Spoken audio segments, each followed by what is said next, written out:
फ्लेवरलैंड की हवाएं आज कुछ खास मीठी थीं। फूलों पर शबनम के खतरे चमक रहे थे और फिजा में नरम ठंडक बिखरी हुई थी। ये सब फाइलेंड की आइसक्रीम शॉप की महक का कमाल था।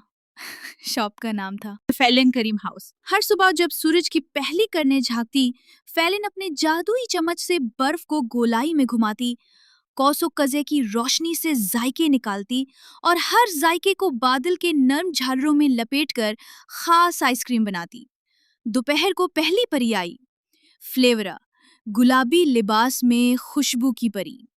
वो बोली, फैलिन, मुझे गुलाबी पंखुड़ियों की आइसक्रीम चाहिए। फैलिन मुस्कुराई, अपने चम्मच से आसमानी पानी लिया, गुलाब के पंख पिघलाए और बनाई रोज कलकूप, गुलाब जायके वाली नर्म और नाजुक आइसक्रीम। फिर आई ब्लेजेट, रोशनी की परी, मुझे रोशनी से चमकती हुई आइसक्रीम चाहिए। फाइलीन ने सूरज की एक कर्ण को कैद किया, उसे हल्के शहद में घुमाया और बनाया सनड्रॉप्स डिलाइट, सुनहरी रोशनी जैसी आइसक्रीम जो खाते ही मुंह में चमकती। अगली परी थी फेलोरा, मौसीकी की परी। क्या मेरे लिए कोई ऐसी आइसक्रीम है जिसे खाते ही धन बजे? फाइलीन ने जादू किया, एक बादल को बजने वाले मोतियों में बदला और बनाया मेलोडी मेल्ट। हर चम्मच पर घंटियों जैसी आवाज के साथ जायके का तूफान। परियां दुकान के बाहर फूलों से बने सोफों पर बैठती, कैकाए लगाती, आइसक्रीम पर तबसरे करती और खुशबू से महकती हवाओं में बातें गूंजने लगती।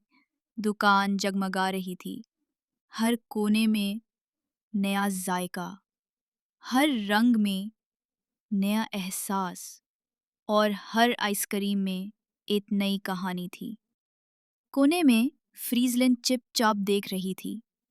उसकी अपनी क्रीमी कुक शॉप कभी मशहूर थी, मगर अब सब फाइलन की शॉप में जाते थे। ये सब उसकी चमक है, जादू है। लेकिन ज्यादा देर नहीं, फ्रीजलैंड ने दांत पिसते हुए कहा। फ्रीजलैंड सीधा मलका के पास गई। मलका ग्लेसिया, जो सख्त दिल और कानून की पाबंद परी थी, उसके कानों में फ्रिजलिन ने कहा, मलका आलिया, फाइलिन अपनी दुकान के जरिए जादू का तवाजुन बिगाड़ रही है।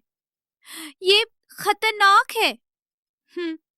मलका गैलिसिया ने फौरन फरमान जारी कर दिया, फाइलिन की दुकान बंद की जाए, उसके जादुई चम्मच को जब्त किया जाए।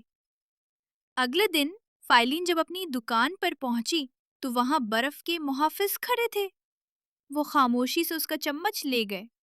फाइलिन की आंखें नम हो गईं। उसकी दुकान बंद कर दी गई। लेकिन इसने हार ना मानी। फाइलिन अपनी छोटी दोस्त फेलरा के साथ फ्लेवर वादी के आखिरी कोने में गई, जहाँ एक पुराना मुंजमद कार था। वहाँ वो अपनी छोटी सी खुफिया वर्कशॉप बनाने लगी। हम अपनी आइसक्रीम दोबारा बनाएंगे, लेकिन इस बार जादू के बगैर, फाइलिन ने कहा। फेलरा हैरान थी, क्या बगैर जादू के मुमकिन है? फाइलिन ने मुस्कुराकर जवाब दिया, मोहब्बत और मेहनत खुद सबसे बड़ा जादू है। वो नायाब खुशबू वाले फूलों से आइसक्रीम तैयार करने लगी, बर्फीले बादलों से दूध निकालकर और कौसो कज़ा की रोशनी से उसे रंगीन बनाती।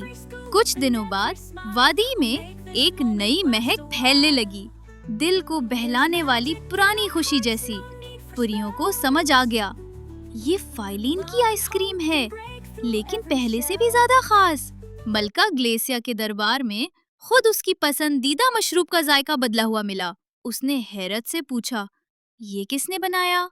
मुहाफिज ने जवाब दिया, मलका आलिया, ये वही फाइलिन है जिसने बगैर जादू के अपनी मेहनत से ये तैयार किया। मलका कुछ देर खामोश रही, फिर आहिस्ता से बोली, मुझे अपनी सजा वापस लेनी होगी। वो तो सच में फ्लेवर्स की शहजादी है। उसी दिन फाइलिन को दरबार में बुलाया गया, उसका जादुई चम्मच वापस कर दिया गया और मलका ने खुद ऐलान किया, आइंदा से फ्लेवरलैंड की तमाम आइसक्रीम परियों को फाइलिन की निगरानी में तरबियत दी जाएगी।